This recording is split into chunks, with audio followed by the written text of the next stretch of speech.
Presidente, oggi inauguriamo Aria di Festa, un connubio che tra arte e enogastronomia e voglia di fare conoscere il Friuli Venezia Giulia che si rinnova.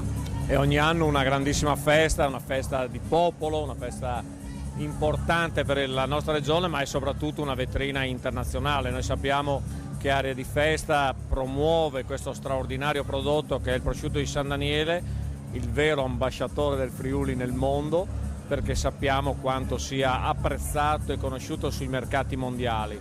Sappiamo anche che è un modo di mettere in vetrina il saper fare delle nostre gente, perché qui facciamo industria agroalimentare, ma è un'industria dove dentro c'è una componente artigianale altissima, dove i nostri produttori sanno come proporre nel modo migliore questo straordinario prodotto che è il prosciutto di San Daniele. Assieme celebriamo però anche una terra, questo collinare del Friuli, che è qualcosa di favoloso, stupendo.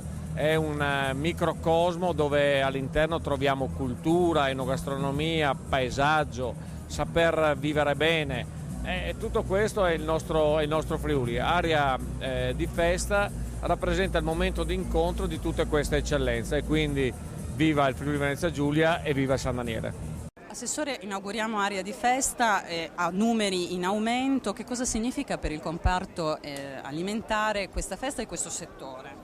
Intanto oggi è una giornata di festa indubbiamente, c'è una fortissima sinergia fra il consorzio, gli organizzatori della festa e la regione Friuli Venezia Giulia, ma c'è una fortissima sinergia perché qui, insomma, con il San Daniele, che è la DOP probabilmente trainante della nostra regione, si continuano ad avere dei numeri in doppia cifra per la crescita dell'export, c'è una fortissima identificazione del prodotto con il nostro territorio, quindi la qualità del San Daniele dal cittadino consumatore è ricondotta al Friuli Venezia Giulia e alla qualità dei prodotti del Friuli Venezia Giulia, e quindi questo investimento anche da parte della regione su Aria di Festa è perché San Daniele è un traino, un esempio per l'intero agroalimentare regionale. Siamo convinti che attraverso percorsi come questi si possa continuare a crescere e l'agroalimentare torni a essere un settore, un asset trainante della nostra economia.